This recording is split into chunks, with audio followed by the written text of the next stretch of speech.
Bang, sebagai pengacara nih atau lawyer praktisi hukum, ketika ada klien yang mengambil mic, tiba-tiba menanggapinya gimana? Ada klien mengambil mic Ketika sang lawyer memberikan keterangan.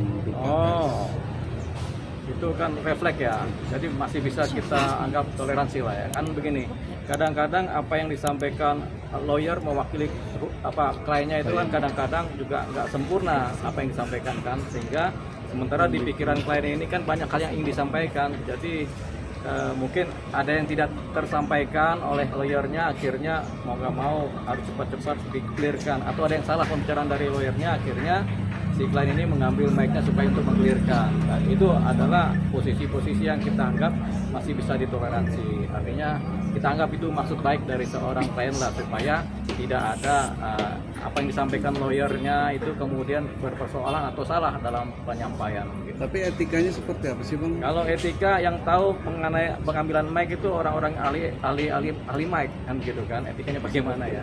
Soalnya itu secara kalau pribadi mic kan biasa aja. Kawan-kawan juga kalau ngambil handphone temen kan main ngerampas aja kan. Tapi kalau di depan publik, etikanya tentu berkaitan dengan etika publik. Apakah sopan apa tidak sopan.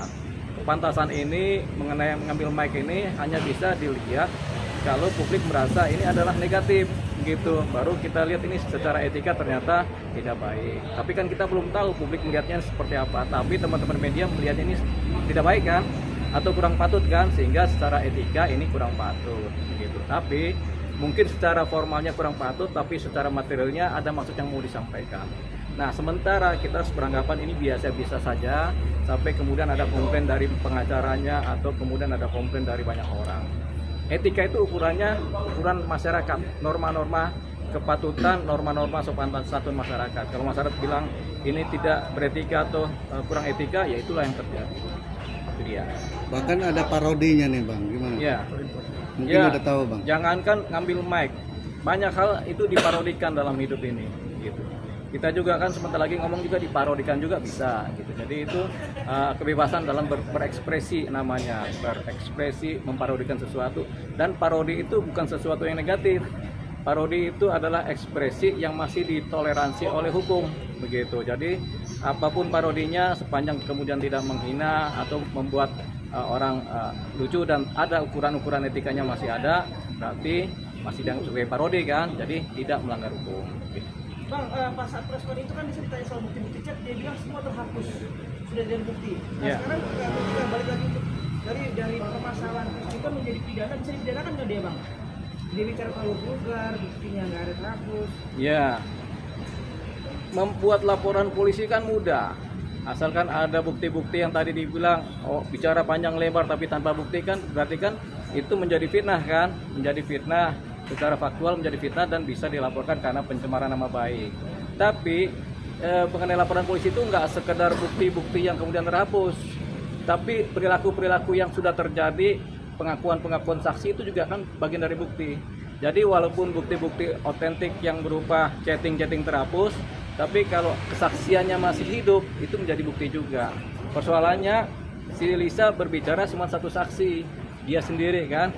Nah, kalau ini menjadi klop harus ada dua saksi, mungkin Lisa sama Ridwan Kamil kalau bicara pembuktian. Jadi bukti itu nggak cuma bukti chatting, tapi saksi mata, saksi hidup pun bukti gitu. Kok menjadi buah si malakama nggak sih, Bang, kalau Bu Atalia sendiri melaporkan Lisa, Bang?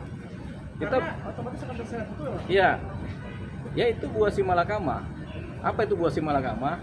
Dimakan yang itu mati, ya dimakan yang ono mati kan begitu kan. Kita sama buah apel kalau kita makan kenyang gitu. Jadi ini kalau dilakukan oleh seorang istrinya Ridwan Kamil melaporkan dugaan perzinahan, ya masuklah Pak Ridwan Kamil juga. Tapi kalau laporannya pencemaran nama baik, belum tentu masuk si Pak Ridwan Kamil. Tapi kalau laporan pencemaran nama baik ada kaitannya dengan tes DNA, karena salah satu bukti pencemaran nama baik adalah tes DNA. Kalau ada tes DNA, hasilnya kemudian merugikan, itu baru namanya buah si malakama. Sip. Thank you, Bang. Oke. Thank you, Bang.